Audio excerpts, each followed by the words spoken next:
Graham Pooh Bear here, exploring some of the gameplay elements new to the Halo series in Halo 5. All this footage is taken from the Halo 5 beta, so let's jump right in it.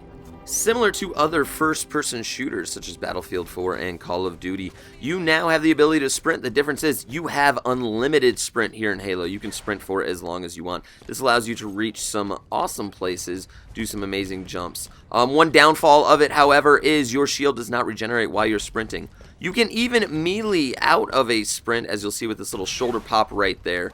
Overall, the sprint is very useful. The next new mechanic, and probably the biggest, would be the addition of the thruster. You can thrust forward, backwards, left, right. You can thrust out of a situation. You can thrust into a situation. You can thrust into a melee attack. You can thrust out of a sprint. You can thrust out of a jump. It is very, very, very useful.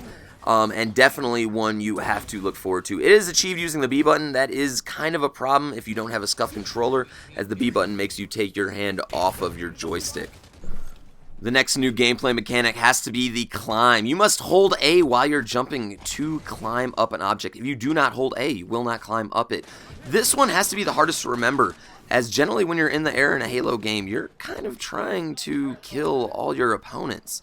If you put all three of these moves together, you can make some pretty spectacular jumps and reach some hard to reach places. Now it has to be the most useful new mechanic is definitely the sight aiming. If you hold left trigger, you will look down the barrel of your gun. This gives you a little bit extra distance. However, when you get shot, you will lose that sight aiming, so make sure you're on top of that. Your sights also allow you to float momentarily in the air while you're shooting. That is a huge, huge new gameplay mechanic and can be used in a ton of great situations to get the jump on your opponent. The last thing we're going to explore here is the Spartan Smash, as I'm calling it. While you're in the air, if you hold R3, you will see a little target go on the ground. If you're not high enough, the target will be red. If you are high enough, that target will be white. And that allows you to perform a Spartan Smash. This will stun or even kill an enemy when performed correctly. And that's some of the major changes new to Halo 5. I hope you enjoyed. Make sure you like, subscribe, do all that crap that everyone tells you to do at the end of every video on YouTube. You have a good day. Peace.